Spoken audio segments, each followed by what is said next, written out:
James McPherson, we're also seeing this dissent elsewhere. So while the corporate class loves the voice, ordinary folks don't. The latest polling out of RedBridge, which is not a right-wing polling outfit by any stretch, as pollsters are allied very much with the Labour Party, they are now putting no at, or the yes vote at something like 43.5%. And there was something else in that. When you dug into it, it looked like the yes campaign doesn't know why its voters are voting yes, but the no campaign has focused very much on why no voters are concerned about this racialization of society. You know the yes vote is on the nose when even the AFL decide they will not promote it at their grand final. I mean, the AFL have never seen a woke cause that they haven't liked, and yet their decision to say, you know what, we're just going to play football on grand final day tells you everything you need to know about the popularity of the yes vote.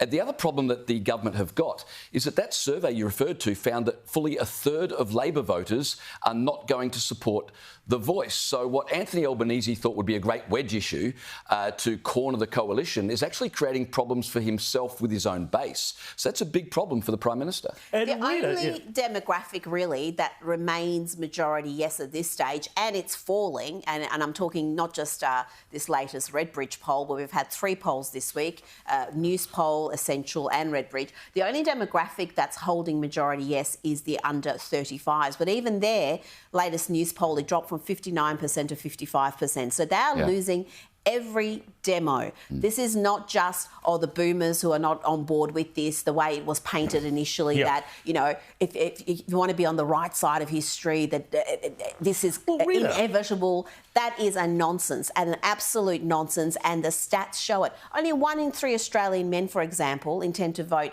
yes. Could be a reason why the AFL, even the AFL, as arrogant as they are in ramming politics down the throats of their viewers, said, you know what, probably not a good idea to alienate more than 50% of the Australian population. Rita, I want to explore this a bit more with you, because one of the things that we were told by RedBridge pollsters early on in the campaign was that this was going to be the great issue where, you know, the oldies were going to be shuffled off and this new progressive, woke, young tide of voters was going to come in and shift the country irrevocably to the left. Now, that has not happened. Rita, we see also that in Queensland now, Liberals are polling 55 to 45, again, off the back of a lot of young voters, because you don't get those numbers without them. Is this whole lefty wish-casting idea that somehow the young folks are going to come through and save us and make this a glorious socialist paradise?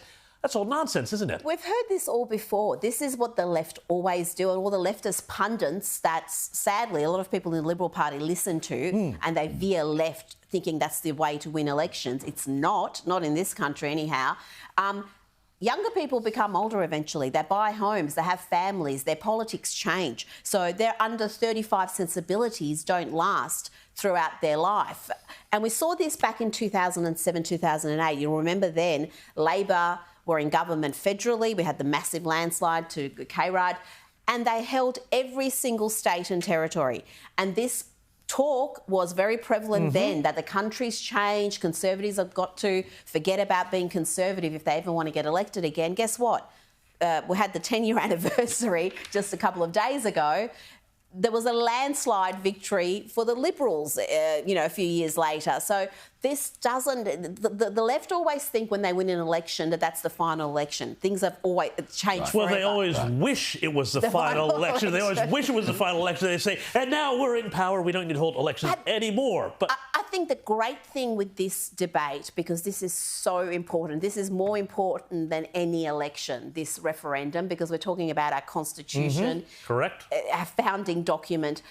But when we started this debate, the yes vote was around 70%. 70%. People thought it could not be defeated. And you show, when you actually give people a choice, when you actually present them with both sides of the argument, when you articulate a case strongly, then people, more often than not in this country, will veer to the Conservative side. But we just don't have the strong politicians often who will do that, because they're always trying to appease the people who will never vote for them. Well, that's right. But I think also, Rita and James, I think one of the things that has really, really pushed so many into the no camp is also the behavior of the yes camp, and this idea that if you do not vote for the voice, if you have questions about the voice, you are spreading misinformation, you are evil, you are a racist, you are not a good person, you don't like Aboriginal people.